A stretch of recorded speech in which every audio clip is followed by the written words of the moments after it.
Jananam sukadham maranam karunam milanam maduram smaranam karunam kalavashyadiha sakalam karunam samayadipate akilam karunam.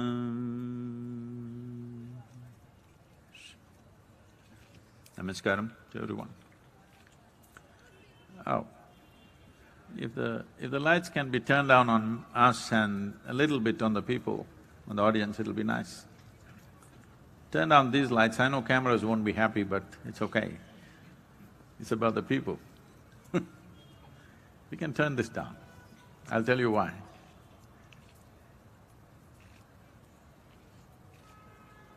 It should feel like we are sitting in firelight, just minimal lighting. Namaskaram to everyone. And all the little children. I must confess to you, the children, I was a good storyteller, but due to horribly logically imprisoned adults that I've been talking to for last 30+ years, I kind of gave up my storytelling and started speaking with surgical precision. They seem to like it, but they don't know what they're missing because they lack the limitations of logic so much. A story or storytelling or experiencing a story is actually like in modern terminology, it's like virtual reality. Today there is virtual reality technologies, people wear all kinds of goggles and sounds, headphones, and they go through a whole experience. We came up with a way to create this experience for people for thousands of years. In this, the important factor is it must be evening, which it is. There must be little chill in the air so that people huddle up close together, which you are. And there must be fire, which we have. Let me see if we can fire. So why this fire, this whole atmosphere, a little excessive moisture in the air, why all these things are needed to tell a story? Well, today, see again I'm falling back to logical expressions. Today we know that just above the fire, you're supposed to be not looking at me, just above the fire, that's where your vision should be focused. And because of the radiation that is caused by the fire, and if a voice is well modulated enough to create the right kind of sound and reverberation, together they will change the atmosphere by changing the molecular structure of the air around us. Today there is science to it. But we went by human experience because today we understand science as realities told to us by different instruments. But in my experience, for me, the only instrument I trust is this human mechanism. what this says is absolute for me, and it's never gone wrong till now. I know it will never go wrong because suddenly it will not shoot up into the air. When it's time, it'll go down into the earth. I know it's on the right trajectory. So, if you keep your focus unwavering just above the fire,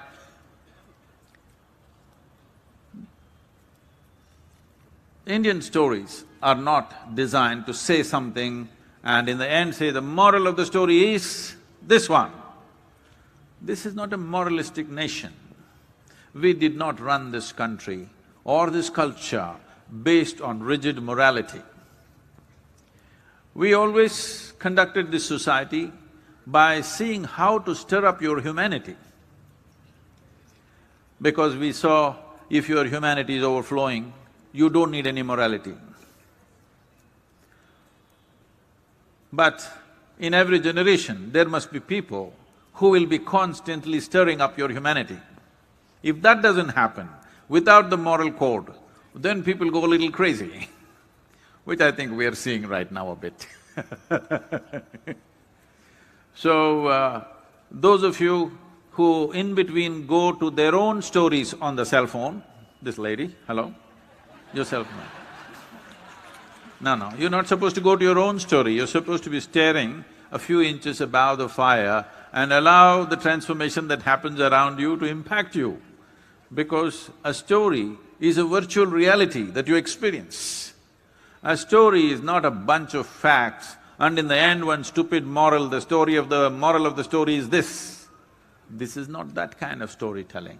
This is that kind of storytelling which naturally gets you into a place where there is suspension of disbelief. That is, what you believe and disbelieve gets mixed up, what is logical and magical gets mixed up. The idea of a story is that you are not trapped in your logic, your life touches some magic.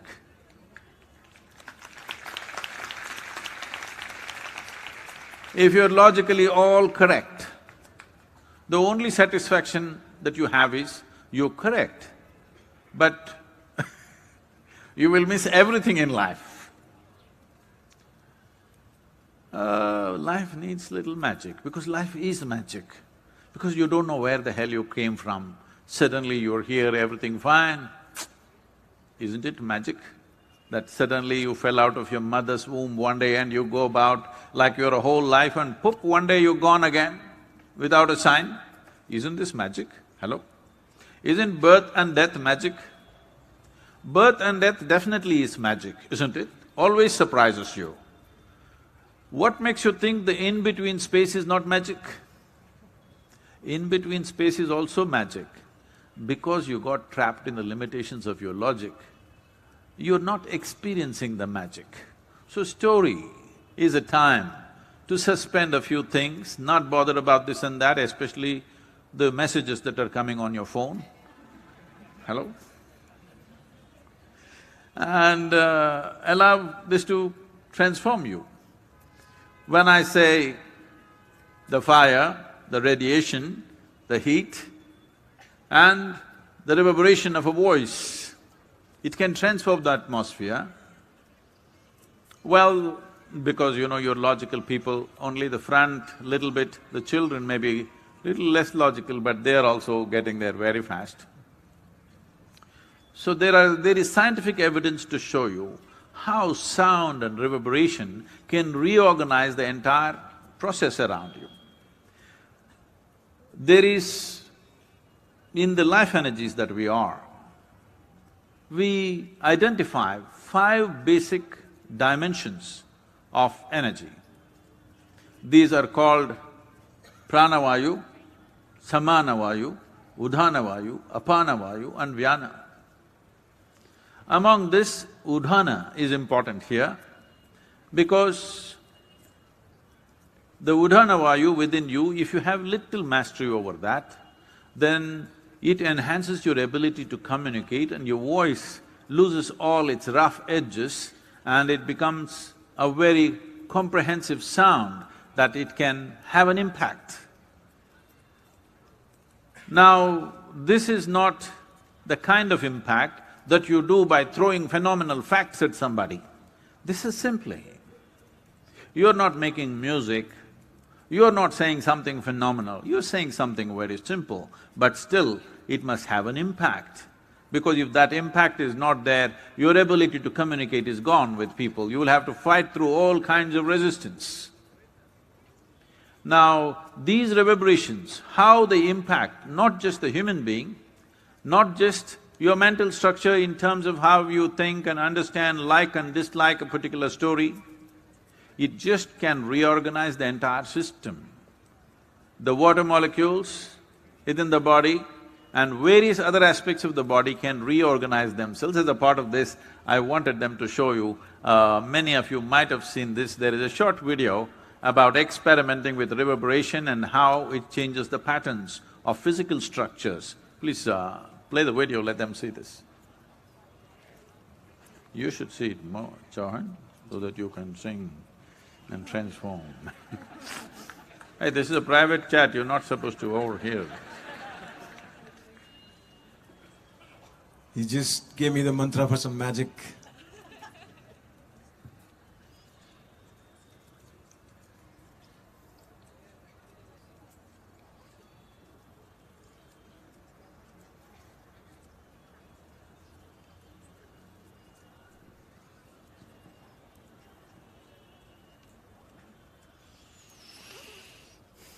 Is it happening or not?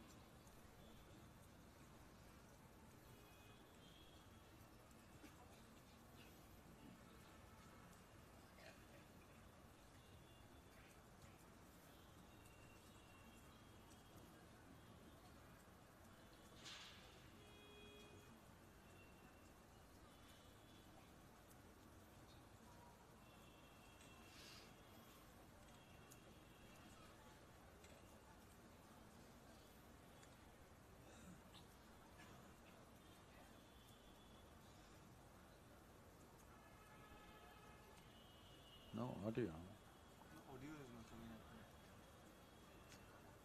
Have they seen 2-3 patterns? That's enough. Have they? Okay.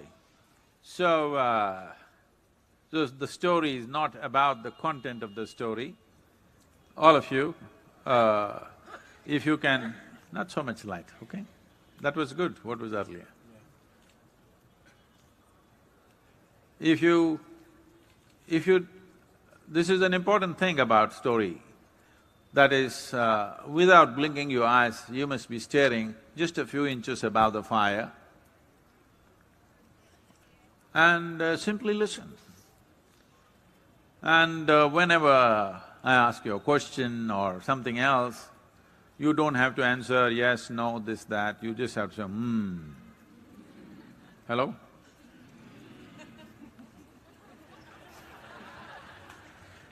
That's not everybody. Hello, everybody. Mohit? So Sadhguru, I'm looking at the fire, some inches above the flames, just like you said. And my mind goes back to in my head, and I wonder how you were as a kid, what season was the best season to listen to stories at home, and what kind of a kid were you? I would love the kids to know. Oh, no, you wouldn't want to know. Because, like when I was really young, there was lots of confusion in the head. So how was it for you when you were growing up, listening to the stories during different seasons? Just tell us something about that. Oh.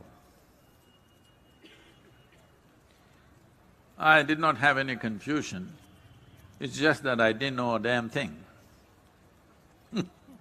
And I realized that I don't know a damn thing. So confusion means you thought you knew something and then something else came up, so you got little confused. I had no such situations because I just did not know a thing. I realized I don't know a thing. So, naturally, even if something like if somebody gave me a glass of water, I found a leaf, or if I sat up in the night, I would be simply staring for hours on end without blinking my eyes. To a point where my father started thinking, he's a physician, he started thinking I need psychiatric evaluation because all the time I'm staring at something. My thing was, in a way, to put it in this day's context, I was trying to understand what is the story of an ant, what is the story of a leaf, what is the story of a tree, what is the story of a snake, what is the story of all kinds of grasshoppers and beetles and things that I spent days and months with. This is not a very inspiring thing for children, but I think they're all past that age, so I can tell them. They put me to school when I was just 3.5 years of age because they found I was spilling out of the house a bit. So they thought school would discipline me.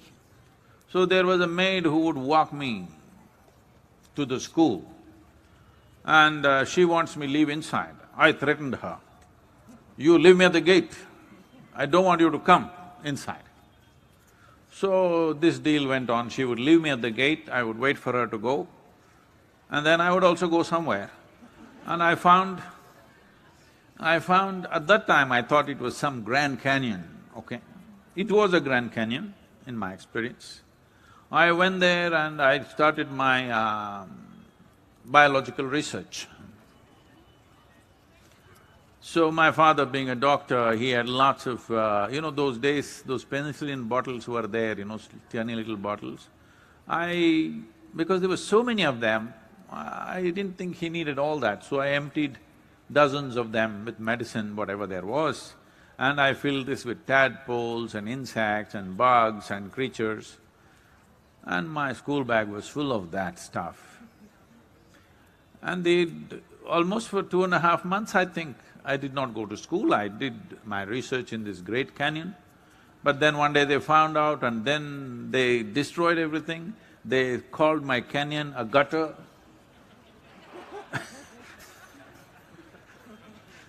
And they threw out all my biological species that I had gathered.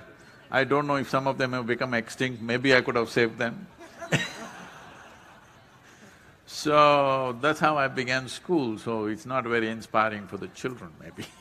So this was around roughly in which class? You were in sixth? No, seventh? I was maybe 4 years of age. Oh, 4 years of age, yeah. You started really early, the research part.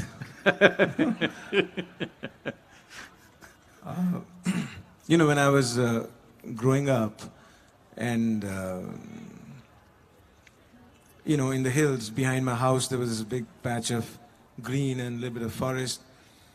So there was a whole lot of curiosity about the snails, about any little thing, rushing by, water, sound, and… but one other thing was I used to come home from school and raid my refrigerator or the pantry in the kitchen for some cream of the milk that was boiled in the house. That used to be my first target when I used to come back. And do you have any favorite sort of incident that you would like to tell folks over here? Something… I've heard you traveled on the river for a long time, for many… That was much later. Okay. Now you're talking about childhood. Yes. So,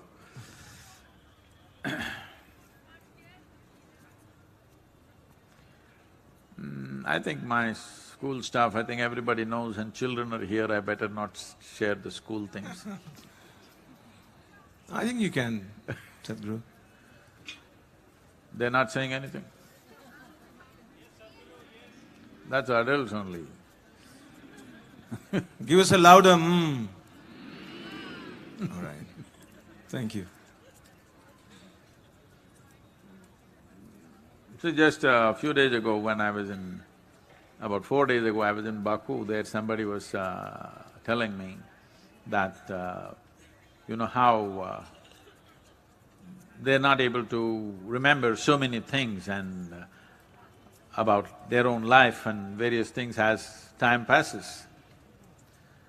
So I was telling them, the important thing about this is, I actually spoke about this when I was in San Francisco for a group of people, that the reason why people have memory issues is they try to understand the world and their life in terms of words and meanings, which is unnatural. I never tried to understand anything in my life. I just drank up the world like a big video that I can replay it whenever I want. Almost anything, I don't remember incidents piece by piece. Some things I remember, some things I don't remember. If I get back, the whole thing just plays on with the most minor details.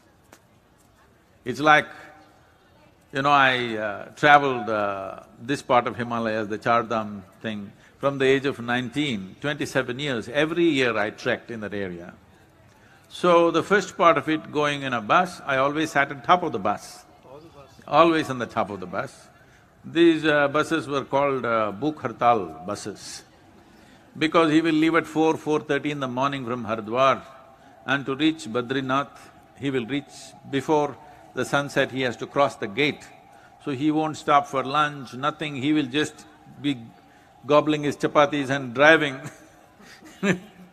smoking and his chapatis and everything. Right there he will get down and do his toilet stuff and he'll get back, but he won't give us any time for anything. So I would just buy a basket of apples and just eat apples all the way along. Because anyway, those days when we came to North India, by the time we crossed Vijayawada, that was the best last meal we would have, the train. Once we crossed Vijayawada, after that it is aloo puri, aloo matar, aloo gobi, aloo, as we go into the hills, it's just aloo.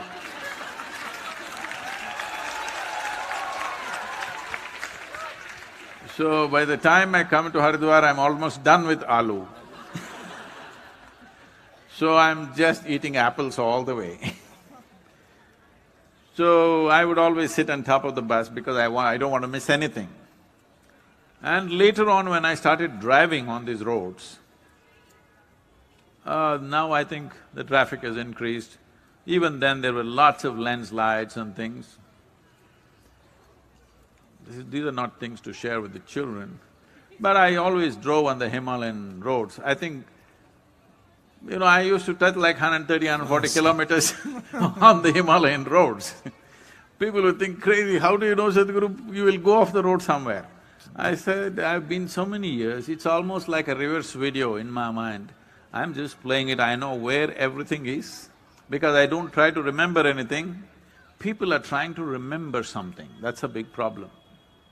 The important thing is, your attention is absolute. If that is so, then you don't have to try to remember anything because the video is being captured anyway. So, when it comes to stories, you asked which season stories happen. For me, it's always summer season, because my mother told stories in a very brief way. Rajkumari was born, this happened, this happened, this happened. In 6-7 minutes, the story is over. But if I went to my ancestral home, my grandmother was there. We normally stayed 35 to 40 days in summer. We were, all cousin brothers, sisters, about 36 of us traveled from various parts of the country and came there for the vacation. So it's a large household. If she started telling that story, it's like this. A Rajkumari was combing her hair. It started from here. As this goes down, many things happen along the way. You have to suspend your sense of time and logic and everything. By the time her comb is coming here, 40 days are over. Where then we ask, what happened, what happened? She says, come next year. Because the story, the content and the conclusion of the story are not important. It is just a certain communication and an engagement and a certain training of your own faculties by listening so absolutely that above all, this world opens to every human being only to the extent their attention can penetrate. How keen is your attention? That is how vivid life is. How keen your attention? That is how many doors which will open in this universe for you.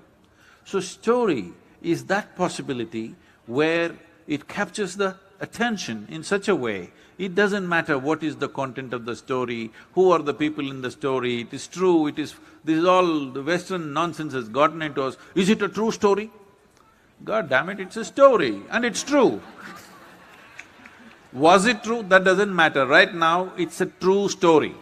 You get me? So, the purpose of the story in this country is more about engagement, communication, transforming the whole atmosphere and above all, training your faculties so that you become so receptive. So this tree is a story. So I was just paying attention, what is the story of this tree? Not exactly articulating like this, but you pay attention to something because you want to know everything about it. If you know everything about it, we don't know what all struggles it's gone through.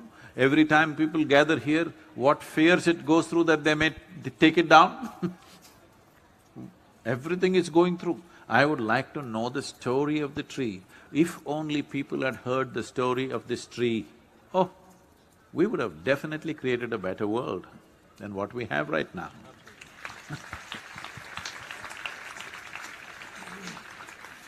Sadhguru, when you say paying attention, like for example, kids when they study or anything… No. Textbook is not something that you can pay attention to. I will tell you about my textbook experience. My father, I hope he doesn't watch this video he was a very strict disciplinarian. He was academically such a level of excellence, always first, second, right through his medical courses, everything. But I was more compassionate. I wanted everybody to be ahead of me.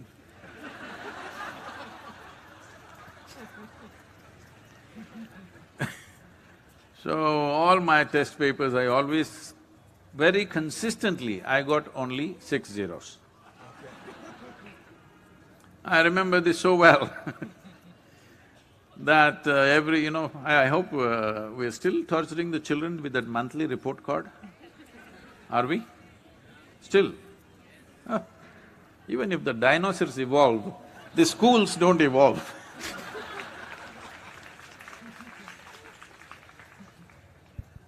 So, they give this report card every month.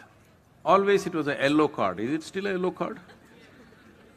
Always it was some reason it was a yellow-colored card. And when this card is given, I see some students in the class are strutting around because they are first, second, whatever. Some are sitting around and crying because they're afraid to go home, I don't know what they got in their report card. I always took it from my teacher and took it and gave it to my father. Never ever I opened and saw what is inside. Because I thought this is a transaction between my teacher and my father. I didn't want to look into those things.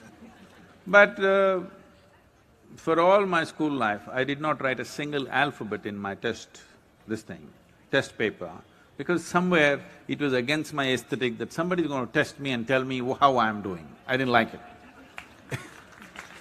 So, right through my school, I did not write a single alphabet in the monthly test. Only in the final exam, I wrote just enough to go to the next class. Always went to the next class, never got retained. But this is how it was. Why I am saying this to you is, every time my father saw this, he opened it and saw, and he would blow up like a volcano. And he would go through 2-3 days of turmoil, seeing this yellow paper. And after 3 days, my teacher is asking, "Where is your marks card? Bring it back." Because the zeros were consistent, the numbers I never varied, I was consistent. But I think every time they wrote nastier and nastier comments, which made my father go up. 2-3 days he's in a volcano state, and then the teachers are asking, "Where is the marks card? Bring it back." My father says, "I won't sign it, I am ashamed. I will not sign this paper." I said, "Okay." They say, "Then you must bring your father." He says, "I will not come to the school, I am ashamed to come there." I just didn't understand what this whole drama was, because I was just trying to figure what the hell is this life about. I was just trying to understand the ant that crawls, the leaf that comes, the flower that blossoms, the clouds that move, that moon that becomes small, big, all kinds of things. And my own chest, breathing and food that I eat, I'm just engrossed by everything in the universe, but nobody is giving me any marks for that. I did not expect that, but I'm saying my story was just to find out what is the story of this life. What is the story that's going on here? Is this a fantastic story? Because in my eyes, though I could not figure what is the story at that time, it is something fantastic happening. I don't know what it is, why it is, but I know something fantastic is happening and it deserved all my attention. So much attention that what was happening in the textbook, this doesn't matter. I was talking about he being a strict disciplinarian, evening 7 to 9, we must focus on our textbook. So this is all set, very disciplined life. We must come home, whatever we're playing, by 6:30, 6:45 we must come back, 7 o'clock we must shower and sit down and we must study something. If I opened a book, I would find one small speck on the page. That speck would engage me so much.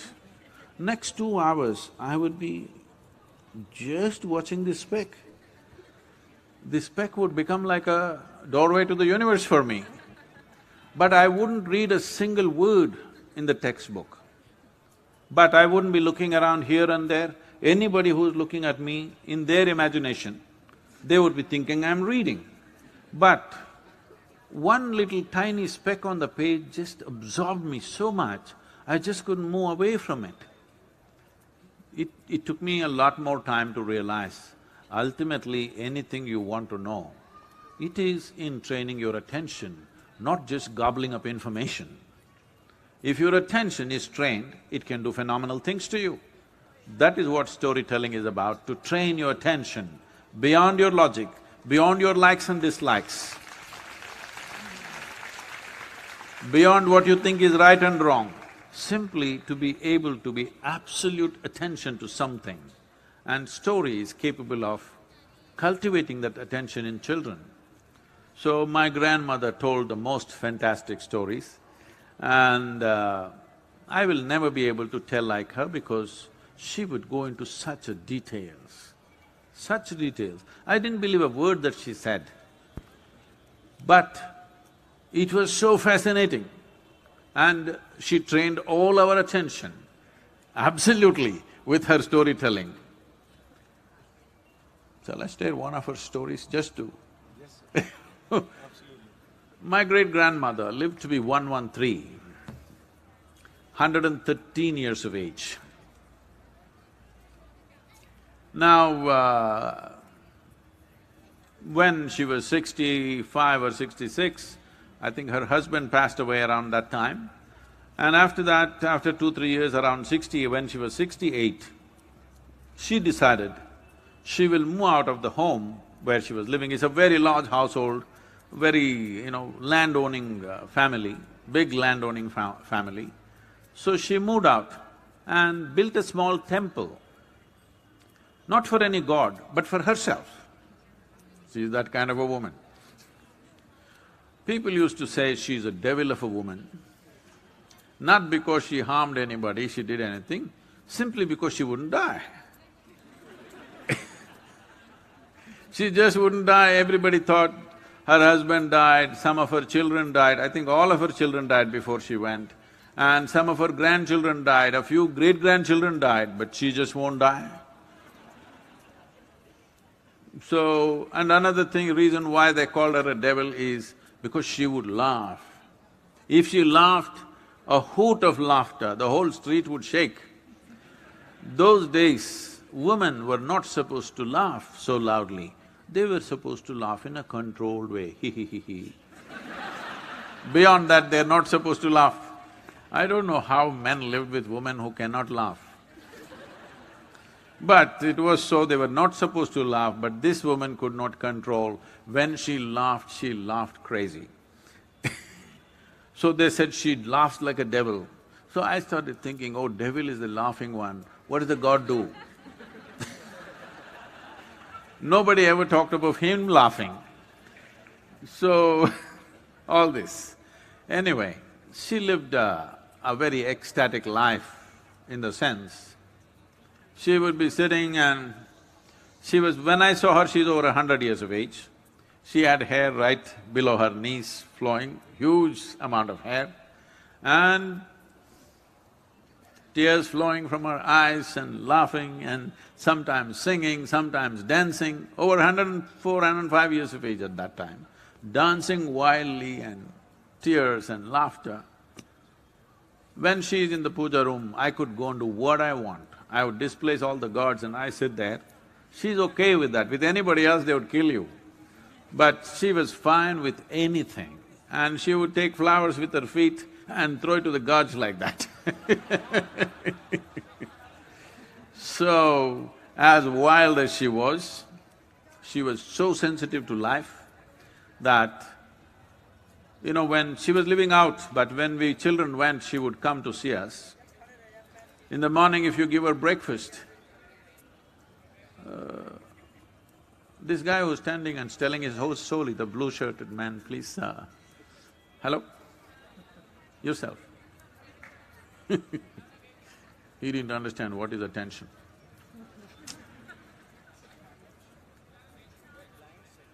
No, not him. Oh, I'm so sorry. I'm so sorry. Please, somebody take care of them.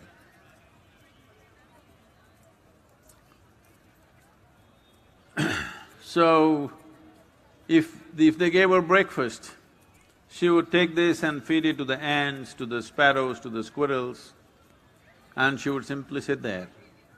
Certain people who had assumed that they are her self-appointed advisors, they would come and tell her, "Oh, you old woman, you don't eat anything, you will die one day like this, without eating." They all died. She lived on. And sometimes I asked her, you know, she would sit there with tears flowing, looking at the ants. I thought, why is she so emotional about the ants? I was like maybe 5, 6 years of age. I was going about stamping all the ants. I thought they were a good game to stamp. But she would be having tears feeding the ants. I thought she's very emotional about these ants, but never she stopped me from doing my job of stamping the ants. But she would be watching the ants and tears flowing out. Then one day I asked her, "Why are you so emotional about these ants? What is your problem?"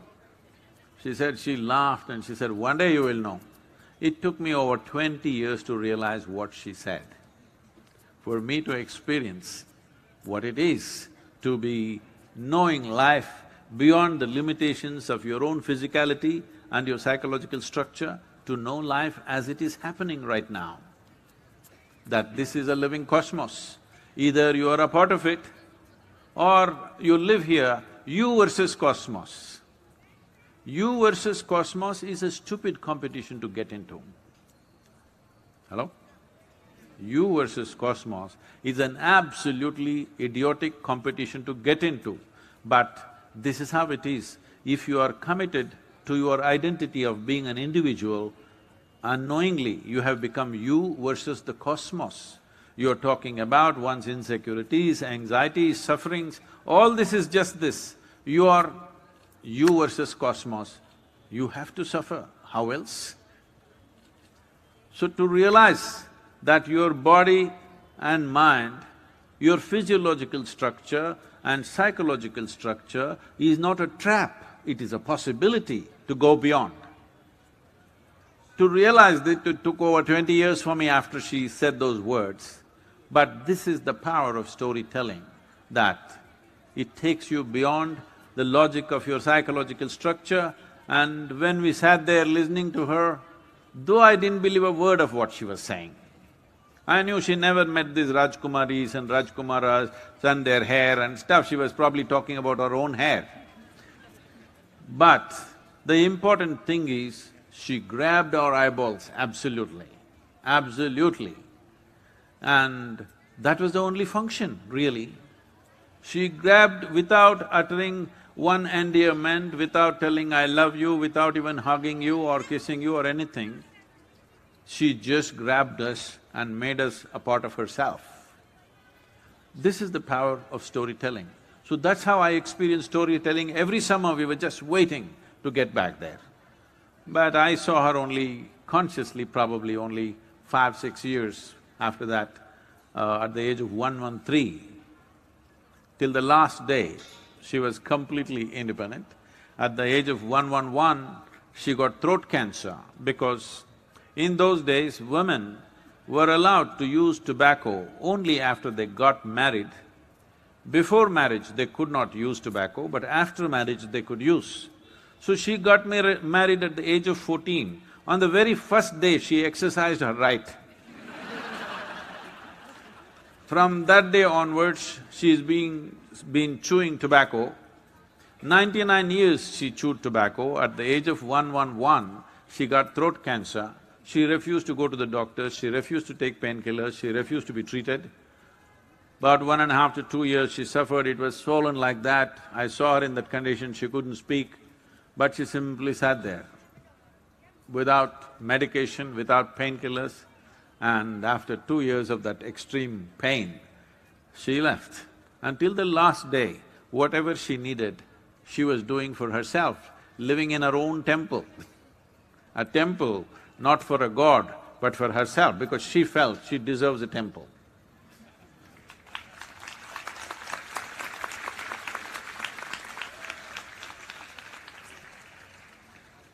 See, I have a crazy genealogy, you know that now. Absolutely, Sadhguruji. Sadhguru, like I come from the hills and Lord Shiva is the big boss there, every household, every village, and all the little gods, every village, the village god is an incarnation of Lord Shiva in some form or the other. So when we came down to Coimbatore, we were so blessed to see the Adi Yogi over there in his glory in front of the Velangiri mountains, the Adi Yogi, and I would love you to tell us the Adi Yogi story maybe for the folks over here. Or how did you come across Adi Yogi for the first time and what did he do to you? Well, now with a big Adiyogi face and many things I have done, people think I am a devotee of Shiva. I am not a devotee of Shiva. I am not a Shiva Bhakt. He kind of forcefully invaded my life.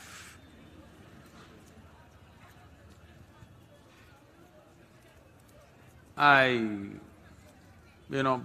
the age of 25, when an overwhelming experience happened to me on the Chamundi hill, after that, in the next 2 months, I noticed that a certain sound was coming out of me often.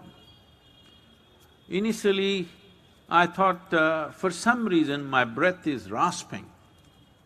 Even now, in United States, when I'm initiating people, when I say Shambho, I don't say it like this when I say shh. People say, Sadhguru, when you whistle, our energies go crazy. Why are you whistling like that? I said, it's not a whistle, I'm saying shh. So this sound started happening from within me like a rasp. I did not know what it is. All my life I had never uttered such words. I grew up as a confirmed atheist, very involved in the left movements of those days. This sound just coming out of me like this, I thought my breath, something crazy going on. But after some time it started coming out more distinctly. So it's not by choice I started saying these things and doing what I'm doing. I'm just a slave.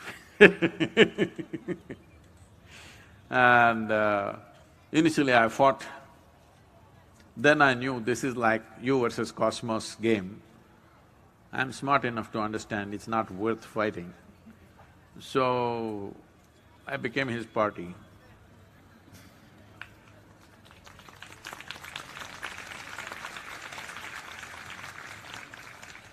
You know, in Coimbatore, at the Isha Ashram, you have the most beautiful and the biggest, I call him Lord Shiva, but he calls him Adi Yogi, and he sits there in front of the Wellingri Mountains, and where you spend a lot of time, Sadhguru, this time and the past time. No, don't go into all that. Okay. You will scare the children. Yes, Tell me. please. No, you're saying something. No, just sort of, you know, the beauty of it that I experienced over there, that was what I was trying you to, for you to explain just a little bit. Well, now it's a real story, okay? Hello? Now 3 inches above the fire, all this you must do now.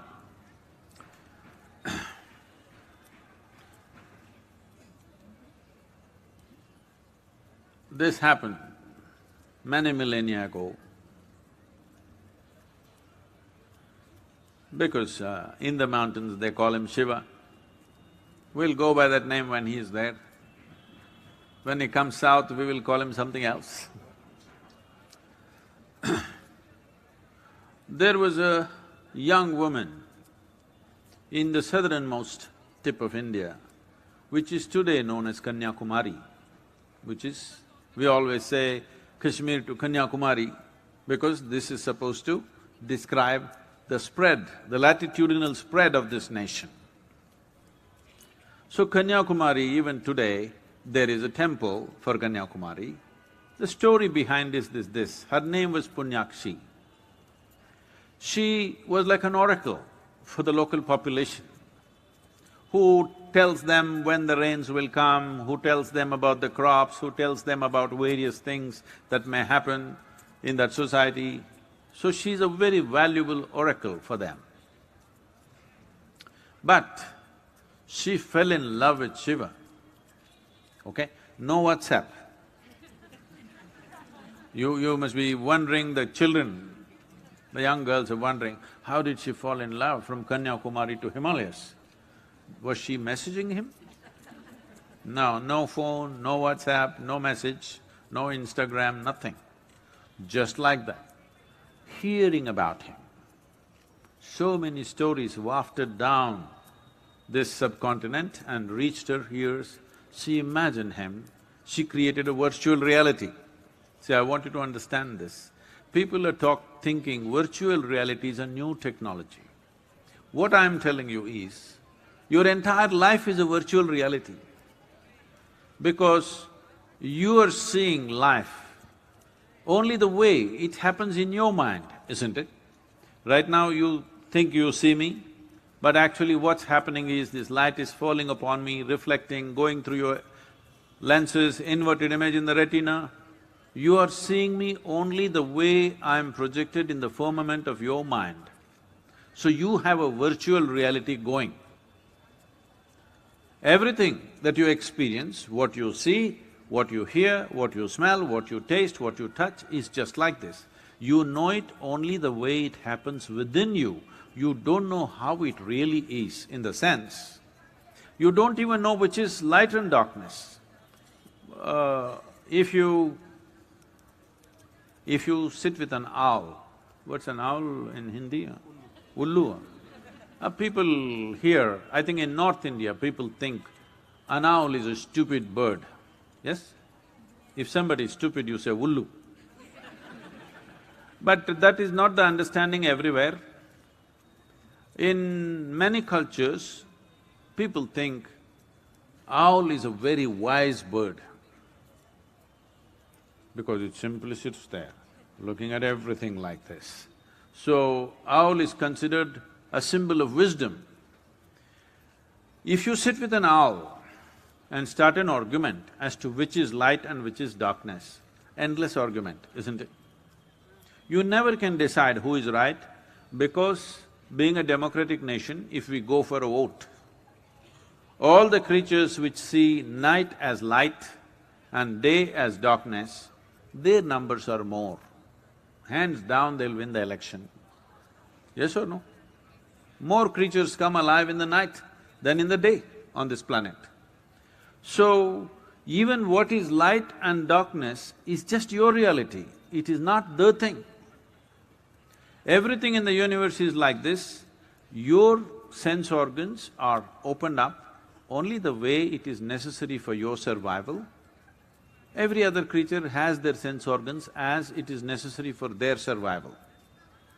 But now, she is in Kanyakumari and she falls in love with somebody who is in Himalayas, just hearing about him, because if you ever fall in love, you know what happens in your mind is 99%, what actually happens is 1%. Hello? As long as you know how to direct this virtual reality, your love affair is going great.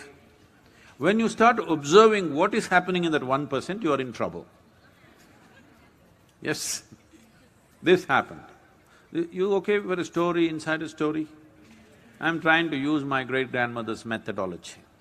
Story inside a story inside a story inside a story. So, story inside a story. One day, Adam, you heard of this guy? Adam? Adam came home very late in the night. So Eve was very angry and suspicious. Where have you been? She started investigating.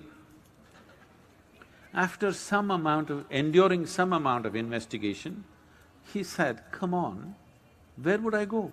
You are the only woman on the planet. Where do you think I would have gone?" Then she said, okay, she became all cuddly and happy, and they went to bed, she snuggled up and slept. After he completely fell asleep, she slowly counted the ribs. You're not getting it. What do? You're not getting it. Ladies are getting it, others are not getting it. She counted the ribs just to find out if he has used one more rib. Oh, it's gone.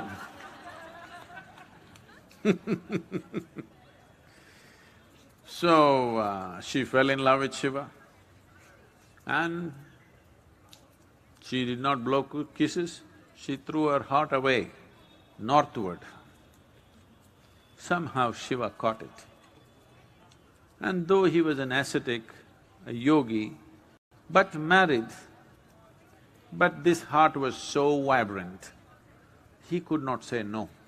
So he started moving south, almost like being drawn, because one dimension of Shiva is that he is a bole.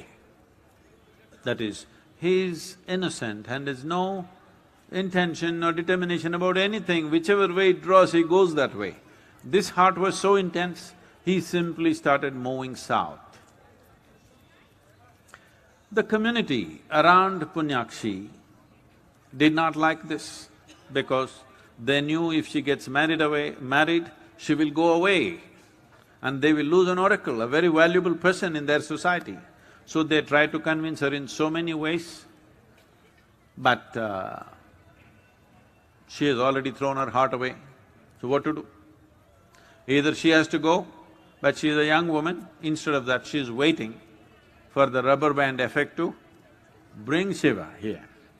Can I tell one more story inside a story? Now you guys are not getting, you can't even count ribs, what to do with you?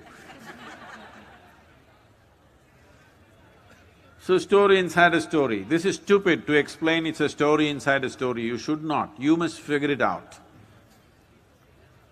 On a certain day, a yogi who was over 80 years of age wanted to go up Velangiri mountains to see the abode of Shiva up there. But he was over 80 years of age and it's a very steep, hard climb. Even if you are young and fit, it will take a certain amount of exertion to get there. And then people who are at the foothills, who are running small shops, who are selling bidis and plastic things and this and that stuff, these are sitting at the foothills all their life, but they never went up. These are that kind of people. They are there to make a living. They saw this over 80-year-old yogi wanting to go up Velangiri hills, and they said, "Hey old man, you are not going to go up this mountain. This is very steep and hard to climb, you will not make it. Just settle down here. There's a little temple here, settle down here. You are not going to go up there." So the yogi looked at them. These are all danda people. They don't understand what it means to go up anywhere. They're just trying to make a living. He said, "See, it's not about me going up or not going up. It's just that my heart is already gone there. The rest of the body will just catch up one way or the other." So Punyakshi is in that state, but being a young woman, she is dignified, she doesn't want to go, she wants him to come. And he being little mindless, he's mindless. Mindless does not mean mad, because madness can only happen in the mind. One who is mindless is absolutely sane. Yes. Madness can only happen in your mind, isn't it? If you don't have a mind, where is the problem of madness? There never will be a problem of madness in your life. So he is mindless, and when he sensed the intensity of this heart, he just started moving south. Then the local community started devising all kinds of obstacles to see that they don't lose their oracle. But he starts coming south and he's coming closer and closer, the information is coming that he's getting close.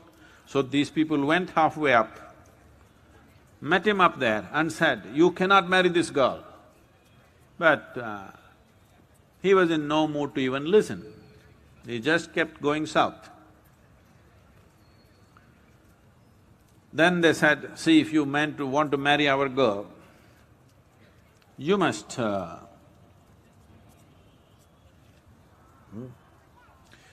bring some items missing. Where's the sugar cane?" Oh, I'm sorry. Okay. So they said, "You must bring sugar cane." You know, this is sugar cane. Without these rings, without knots. It's in the nature of this, that always there will be knots, more or less, but they have to be there. This is the way this is made. So they said, "You must bring sugar cane without knots." And they said, "You must bring a coconut without ice." In the south, they say once you remove the fiber that is there, once you remove it, this coconut is like Shiva, it has 3 eyes. So they said you must get a coconut which has no eyes. This is very vital for the coconut to sprout, but they want a coconut which doesn't have eyes. And they wanted a betel leaf which doesn't have vines, that is, it doesn't have these vines in it. So, what they're asking is essentially some impossible conditions so that he will fail and go back. They're saying this is the bride price for our girl. So out of his occult, he went into his occult dimension and produced sugarcane without knots, a coconut without ice, and a betel leaf without veins in it. They looked at this and they said, "This is unnatural." He laughed and he said, "You are very unnatural, because you are the one who asked for such things. You are very unnatural people. So let me save this girl from you guys." And he started moving south. So just 24 hours away, they set a deadline. Before sunrise on the next morning, you must come and the wedding should be over. So for the wedding they prepared, all food was cooked and everything ready. Punyakshi is all dressed and waiting. In Tamil Nadu, there is a culture of always weddings being before sunrise at 4 o'clock, 3:30, 4 o'clock in the morning, weddings happen. You must also start this in Delhi, you will avoid all the traffic problems. And on those wedding days, making misery for everybody else who's going to work all this will go if you do early morning 4 o'clock weddings. In Tamil Nadu, weddings are like that. So they said, before sunrise, you must arrive and the wedding should be over. Food is cooked, everything is ready, people are waiting and she is waiting. If you cross sunrise time, it's over, the muhurtam is over, you cannot marry the girl. So he was coming and very close. He was in today this place is called as Suchindram. When he came to that place, what they did was, it was this kind of season, November, December, when it's misty. If you do not know this is something you must experience, you might have seen in the hills, that when it is misty to a certain extent, when the water particles in the air is at a certain density, if you light a fire like this on a mountain, it looks like the whole mountain is on fire, because every molecule of water acts like a prism and multiplies the fire millionfold and makes it so large. So knowing this, at an appropriate distance, they set up a fire with camphor, and when the fire burned, it looked like the sun has risen, an orange flame went up in the mist. So when Punyakshi saw this, that the sun has come up and Shiva has not come, she said, "This is it, he has abandoned me." And she left her body, standing. Even today, in the temple she is standing, looking looking with a certain expectation, standing, she left her body. In a certain sense of pride and a bit of anger, she left her body. When this came to Shiva, he was at Chutindram, and then he was totally despondent and frustrated that he could not fulfill such a simple need of hers, and he turned back. And then he came to Velangiri hills, and on top of the mountain he spent over 3.5 months. It is in the tradition of this culture, wherever Shiva spent one cycle of moon, that place will be referred to as Kailash. So even today, the Velangiri hills is referred to as Kailash of the south.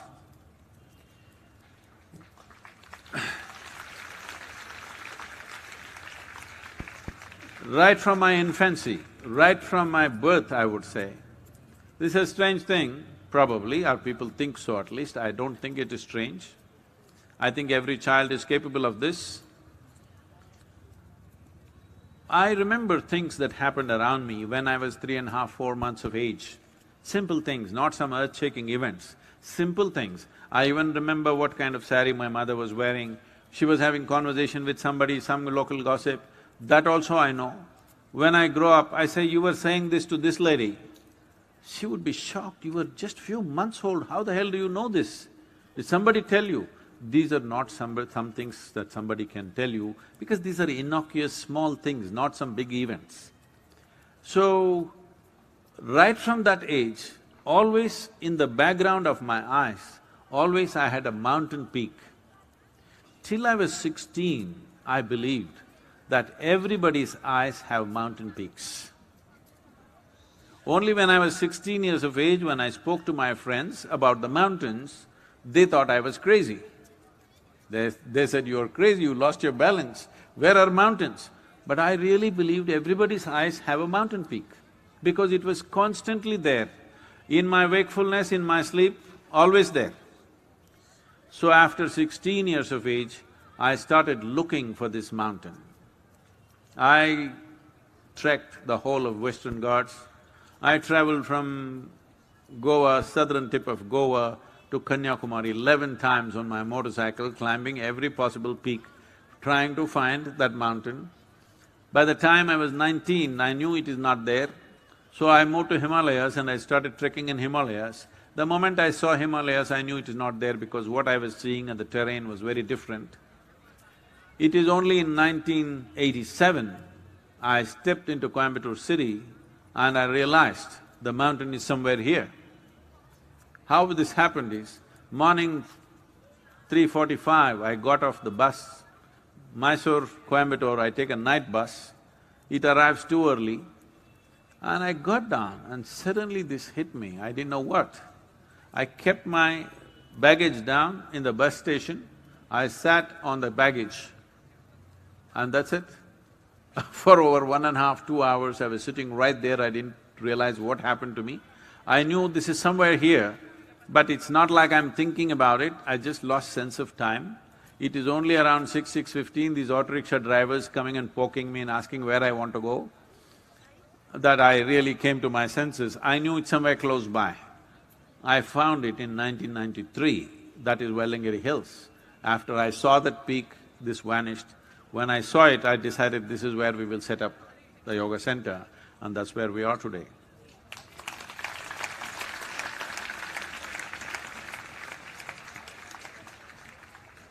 Well, that's really amazing, Sadhguru. I mean, being able to see things like that, and thank you so much. We're so blessed to have you at this edition of Kathakar, Sadhguru. Thank you so much for coming.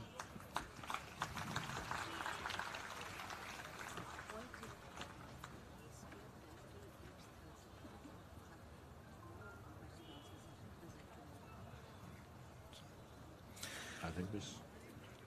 Sadhguru, I wanted you to sort of, shed some light for us. Like in this day and age when the kids have laptops and computers and iPads and how does one sort of get this storytelling thing or the aspect of stories being transmitted across generations? Is that only going to happen through computers or the families or the parents, or how do you see things going, for the younger generation? Like when I was growing up in school, we didn't have any computers, so sitting around a fire was still a beautiful option, and television was also just one channel, Doordarshan, and nothing really happening. Now it's 24 hours, 200 channels, and so just how would it happen? I don't think we need to blame this on technology. Even before the technology came, I think my generation or even my father's generation and probably your generation kind of lost the ability to tell a story. So the only storytellers are commercial storytellers in the form of television, serials or cinema or whatever, so naturally they're watching that. Because there is nobody at home or school who can tell a story in any detail for nuts. They cannot. They can only read the textbook. So they naturally are looking for alternative stories. So I don't think there's anything wrong. It doesn't matter whether the story is coming from a phone or a television or what. But right now, the problem is, as you said, there are many channels, they don't even listen to one story, they're watching 10 stories at the same time, shifting. Now that doesn't serve the purpose of why the storytelling, because it doesn't grab you, it's just information.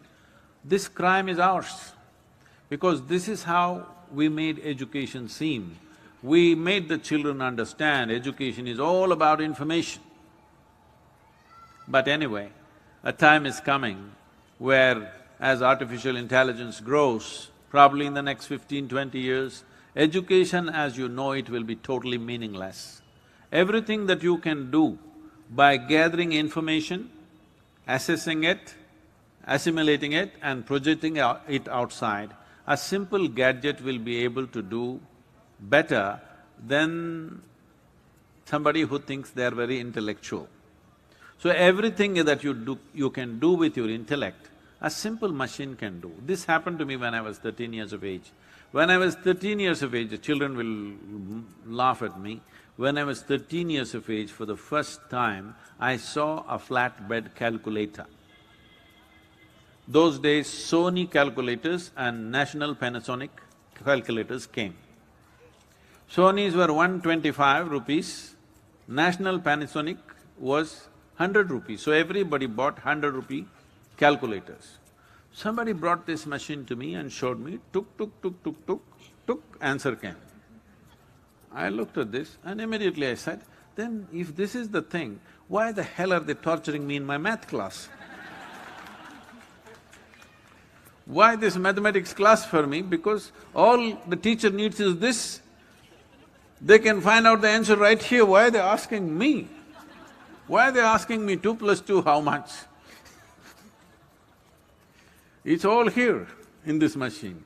At that time only I thought, if it can do mathematics, there must be another machine for science, another machine for history, another machine for everything, and it's all coming now. Bit late for me, but it's coming. So, schooling as you know it, education as you know it is going to become irrelevant in the next 15 to 25 years. So, assimilation of information is no more meaningful because a simple gadget will gather more information and give it out as you want it. So, this idea of education is what has destroyed a dialectical and a more holistic understanding and observation of life. Everything is analytical, intellectual. There is no embrace of life, there is dissection of life. So what this means is, suppose I really want to know you, I will dissect you. How's that? So if I dissect you, one thing that'll happen is, at the end of my dissection, you won't exist. So this has become our way. Whatever is given to us, we want to dissect either physically or intellectually. If you dissect, you will find nothing, believe me. If you dissect anything, you will find nothing. You will know surface aspects of life, maybe you will know its structure, maybe you will know how… if I dissect you, maybe I will see your heart, liver, kidney, but you will be gone. There is no way I can know you by dissecting you, isn't it? Maybe if I embrace you, if I include you, I may know something about you. But if I dissect you, I will know nothing about you. First of all, you will not exist. So, this dissection way of education, everything dissect. Our idea of science is just this. If you give a flower to somebody who thinks he is a scientist, first thing is they'll strip it down. They will know everything about the flower, but the flower won't exist. So, a story means it's an embracing of life. This is not analyzing, this is not about concluding. The most classic example of storytelling is our Mahabharata, story inside a story inside a story, over 100,000 characters, everything. Is it about good and bad? No. Is it about judging who is the… this has become the conversation in… I see particularly in the American news channels, good guys and bad guys. There were no good guys and bad guys in this country. We knew everybody is capable of both. If we inspire them in one way, they will go this way. If you inspire them another way, they will go that way. Is it true that none of you are either good or bad 24 hours of the day? Is there anybody who is 24 hours good, 24 hours bad? No. This is the nature of a human being. The thing is, where do you stay most of the time? To start with, or how to be beyond these two. So entire story is not about judging this is a good man, this is a bad man, this is good, this is bad. This is not about that. This is about digesting life in a holistic way, without dividing it, absorbing life in a holistic way. It is all of it. It is all of it. It is all of this which makes the life. If you just accept the flower and not accept the filth, it is just a question of time before the flowers will vanish, isn't it? Hello? I'm not hearing the So, essentially, life is happening like this. It is the filth that you put at the root which becomes the flower. Filth doesn't look like a flower, definitely does not smell like a flower, but just see from that filth how much beauty and fragrance has come. So, we don't divide what is filthy and what is sacred. I must tell you this. Somebody came from Australia many years ago, when I was still a youth in Mysore. Mysore being a little touristy kind of town, I decided to take this person around on my motorcycle. So I'm riding and I'm a little, always hard on the throttle. So if I ride fast, holding me and sitting, very close to my ear, I hear shit. Well, today I think people are shitting all over the place throughout the day, but those days it was new. Then if I brake hard at a certain moment, then I hear shit.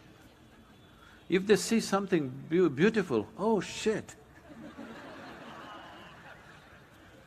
If the food is very spicy, oh shit. Something is very nice, wow, this is real shit. Then I'm looking at this, what is this? Because for me, this business is over in the morning. Why throughout the day somebody is saying shit, shit, shit? Then I thought maybe they're constipated and they're trying to invoke themselves. But then I observed, then I saw they're getting angry and they say, shit, and they settle down. Oh, I thought, oh, it's working. Anything that's working, I don't wish to disturb. Then I thought, see, with the whole understanding of science, we came to certain words which we refer to as mantras. Mantra means a pure sound, which has a certain kind of reverberation with a specific intent. So we came to a powerful word called Shiva. Even in the word Shiva, it's the Shi which is powerful, Va is added to dampen this.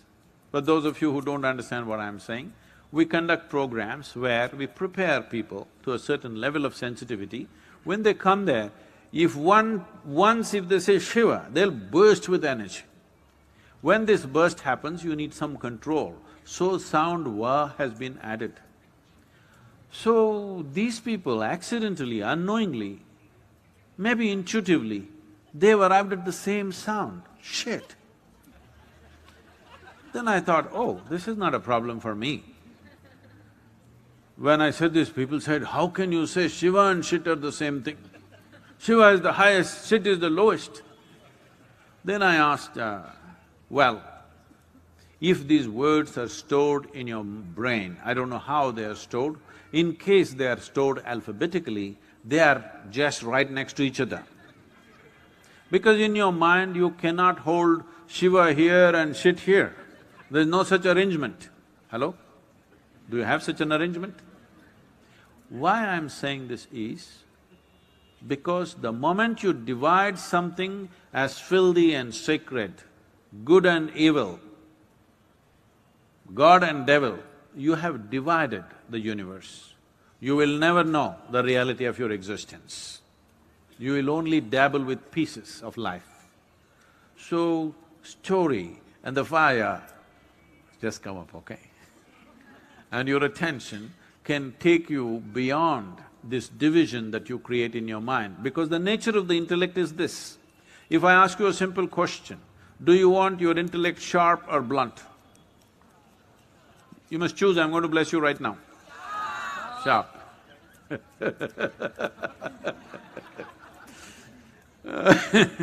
So you want it sharp, so you understand it's a cutting instrument.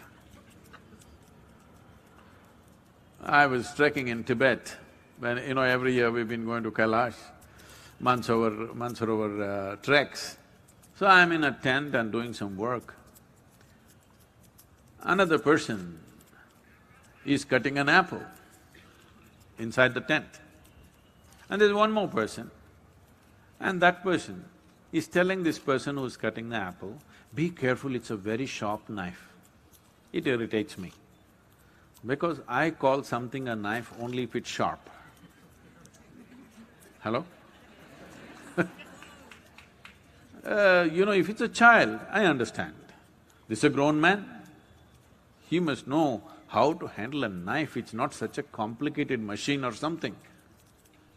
But I continued my work. Another 2 minutes, I again hear, be careful, it's a very sharp knife. I said, hey, come on, leave him alone. He's a grown man, leave him alone, he will know how to handle a knife. No, Sadhguru, it's a very sharp knife. Then I continue my work. After another 2 minutes, I hear a whisper, it's a porcelain knife, it's very sharp. Another 2 minutes later, this man cuts his hand. I said, okay.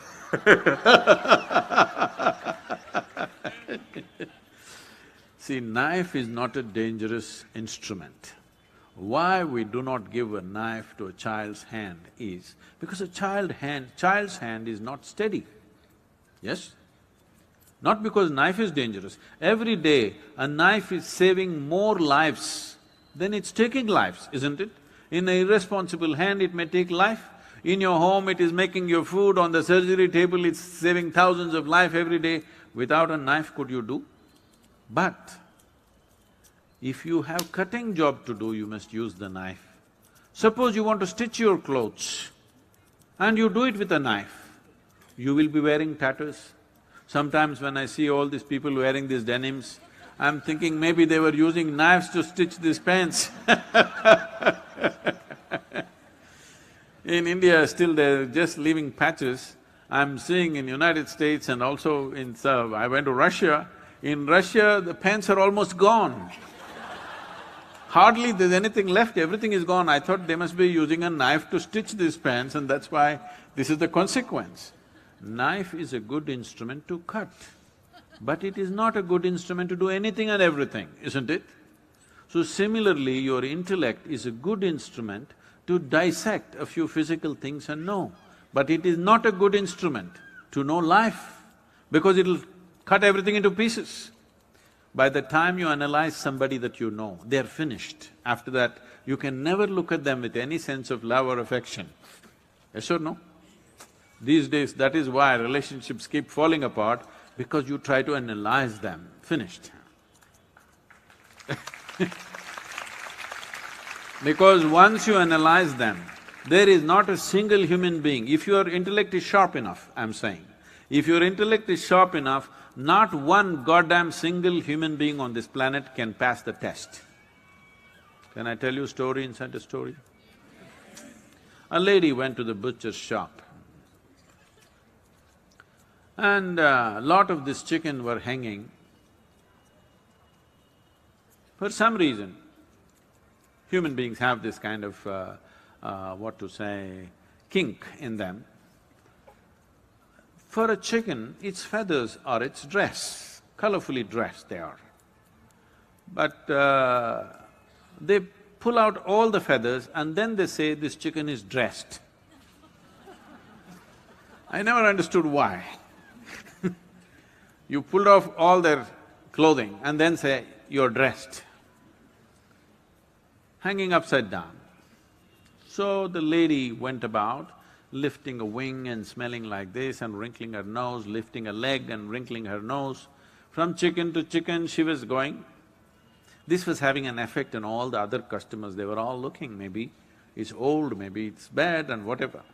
The butcher saw that it is having an impact on his business, so he went to the lady and tapped her on the shoulder. She turned back. He asked her, ma'am, would you pass a test like this?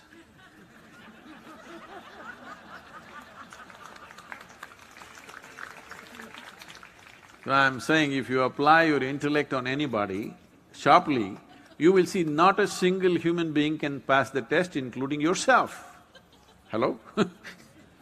So this is why you must understand the story. These are all different kinds of stories sitting here. Each one is a story, isn't it? Though they try to behave like, like most people who are walking on the street and driving their dream cars on the street, if you look at them, I think they're trying to practice their last pose in their life, how they should look when they lie in their funeral. Believe me, you will naturally get that pose. You don't have to practice it all your life. Especially if they think they're religious or spiritual, they will become… Do you know this? If you're spiritual, you should not look like this, like this. If you're spiritual… Okay, you must turn slowly.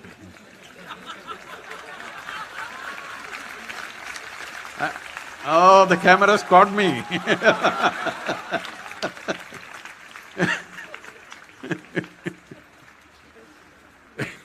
Please. Sadhguru, you were talking about stories and you were talking about many different stories in stories. And I was speaking to Kiran sir, and he, comes from a beautiful northeastern state of Arunachal Pradesh. And recently we had the very good fortune of traveling with him to a place called Tawang, which is a high, around 11,000 feet, beautiful little town, and there was a beautiful festival happening over there. So we were conversing and, we were agreeing that when we were growing up, some of the best stories that we used to hear from, family people or grandparents or friends, senior people, would be the ghost stories. And, somehow, you small, kids, we love to get scared. Still they want to hear that ghost story. It's one of their favorite things, amongst all stories. Do you have any ghost story from your experiences of traveling in the mountains?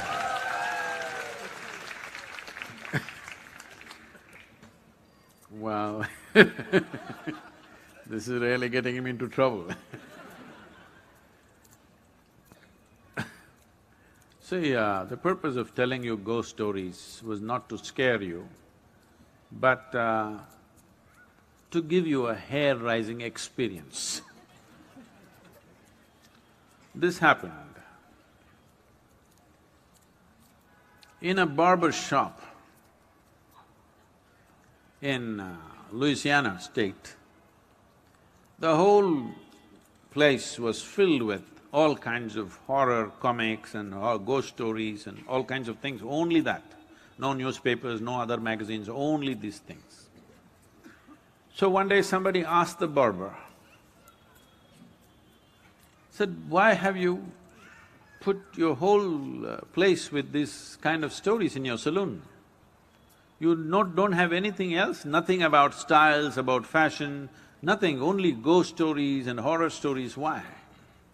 He said, "See, for my profession, if somebody's hair is standing, it makes it much easier."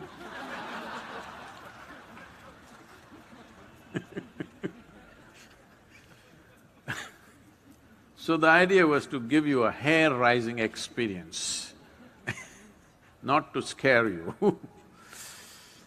And I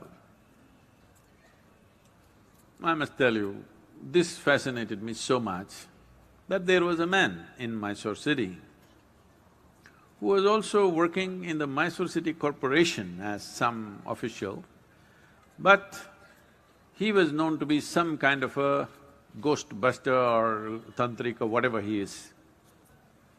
So somebody told me, I was always looking for these kind of things, so somebody told me, this guy has trapped ghosts in bottles and kept it in his whatever, it's a shrine or a workshop or whatever you want to call it. So I want to go and that guy wouldn't allow us initially, but I was persistent and then he took me inside and he showed me lots of bottles. He said, in this there is this kind of a ghost, this is a woman, this is a man. I looked, I could not see a man or a woman, I all saw transparent bottles with corks. So I was just befriending him thinking, I will steal one bottle because I really wanted to see a ghost. Because I had heard so many things. So many things means unbelievable kind of stories. Well, it only made me more and more curious. It did not raise my hair nor scare me, but I became more and more curious. I had spent months on end, continuously every night, being in the cremation grounds, wanting to see. So people come, burn the dead, and you know, with firewood, when the dead bodies burn, it burns for 4, 5, 6 hours. People stay there for an hour or hour and a half and then they have other business to do. They will cry and they'll weep and they will go when it's still burning. Normally what happens is, as the fire burns, one thing, because you know, there's always economic aspect to everything. If they have not put enough fire long enough, when this collapses, the outer part, first thing that'll happen is, because neck is such a small thing and it gets burnt, and once the spine is burnt, the burning head will roll away, do. So I am the one who picks it up with a stick and puts it back and waits, where is the damn ghost? It doesn't come. Many months on end, I sat there, no ghost came. Somebody said, you put a nail in the tamarind tree, it will come. I would nail the damn tree again and again and again, nothing came. Somebody said, in this house there is a ghost. So I would beg them, please allow me, I want to sleep in that house and see if the ghost comes. Did not happen. So I went to this guy and when they said specifically it's in the bottle, I wanted to steal a bottle. But he was very protective about his bottles So I didn't see anything coming out, but he showed me one thing. He made a… what do you call rangoli? Rangoli. So he made an elaborate design with rice flour. In the 5 corners of this, he kept one egg. He did all kinds of things and poof, he clapped his hand, pop! All the 5 eggs burst right in front of my eyes. So, I thought, something. I don't know whether it's a ghost or it's a thing, whatever, but definitely he did not reach out to these 5, he was standing away and all the 5 eggs burst. Then this was working on me and I was walking in my house backyard, looking here and there. Then I saw guavas were hanging in the tree, the guava fruit. I looked at the fruit fell. I thought, what? I did it again and again, the fruit fell. Then I brought my friends and just, you idiots, watch this. Fruit fell. They said, what? Not once, 5, 10 times I did so that it's not an accident. But then, in about 3 days' time after I did this, a revulsion, I've never experienced it ever in my life because I've never stepped into those areas. A kind of revulsion went through my entire body that I knew that I had done something very fundamentally wrong. Never again. I said, you want the guavas? Go up and get it. You want anything in your life, go and get it. These kind of things we will never again do. So, I realized something is fundamentally wrong, use your energies like that. So what is a ghost? All of you are ghosts with a body. Those who are walking and sitting, everybody, you are ghosts with a body. But suddenly somebody lost their body and you think they are something horrible. Why? They're just like you, they just lost the body. Is it true that you gathered the body over a period of time? Suppose Let's say you had lost control over how much you eat and you became this big. And then you came to yoga program and whatever, and slowly you shrank into half your size. Does it mean to say half of you has become a ghost? Hello? So if somebody lost the body, 50, 60 kilograms of planet that we have picked up and made into this, if they put it back, is that a ghost? Then you are also a ghost with a body, isn't it? So this abnormal way of looking at life, that just because somebody lost their body, they've become something evil, something fearful, something terrible, is a very abnormal way of looking at life. The nature of life is such that whether… See, right now, there's something you must look at this, not intellectually, really experientially. You're breathing, all of you, are you? Hello? I'm just checking. Hello? You're breathing. So if you're breathing, let us say this was like a building or whatever, right now we are in the quadrangle kind of place. So there is life here that you're breathing. You may call it air, but it's actually life, because if I take away this will go. Yes? Your life will go. It's only in this transaction, life is happening, isn't it? So it's not just about air, oxygen, this, that. This is a living cosmos. You are like a little bubble, you captured a little bit of life. You know, did you blow soap bubbles when you were young at least? Hello?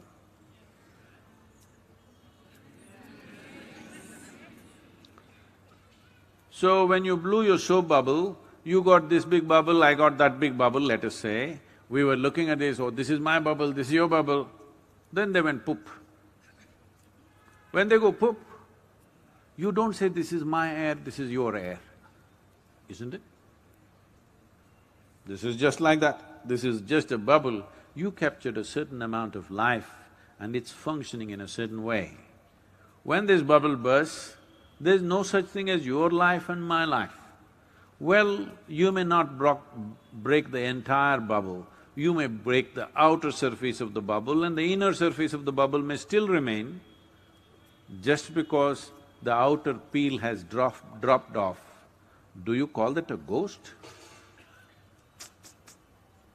Then you are a ghost with a body.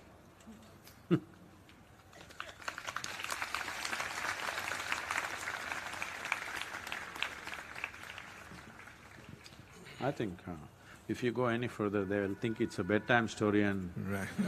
they'll sleep. Sadhguru, we are…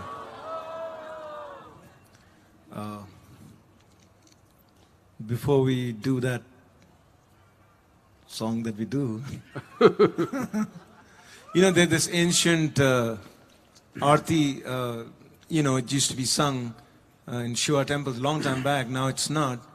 And I heard it and, I sang it for him and he blessed that arti with me, and so we sing it together whenever we meet. And but Sadhguru, we are really grateful and thankful to you for blessing us over here with your wisdom and you show us the path. Thank you so much for that. And we'll keep looking for that with you for a long, long time to come. Shiv कैलाशों के वासी धाले धारों के राजा शंकर संकट हरना शंकर संकट हरना शिव कैलाशों के वासी धौली धारों के राजा शंकर संकट हरना शंकर संकट हरना तेरे कैलाशों के अंत न पाया तेरे कैलाशों का अंत न पाया, अंत बेअंत तेरी माया। ओ भोले बाबा अंत बेअंत तेरी माया। शंकर संकट हरना, शिव कैलाशों के वासी, धौली धारों के राजा। शंकर संकट हरना, बेल की पत्तियां भस्म आर्द थोरा, बेल की पत्तियां भस्म आर्द थोरा। शिव जी के मन को लुभाए, ओ भोले बाबा शिव जी के मन को लुभाए। शंकर संकट हरना, शंकर संकट हरना। ओ शिव कैलाशों के वासी, धौली धारों के राजा। शंकर संकट हरना, शंकर संकट हरना।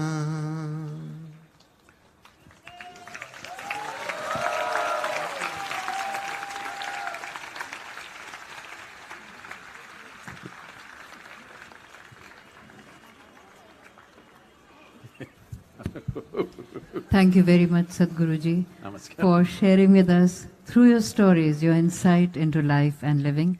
And thank you very much, Mohit ji, for being with us this evening.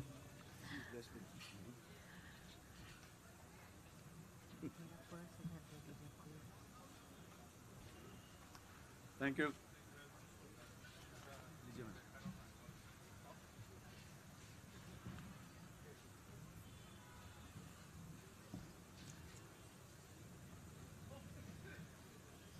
हम सद्गुरु जी के अनुग्रहित हैं कि वो हमारे बीच पधारे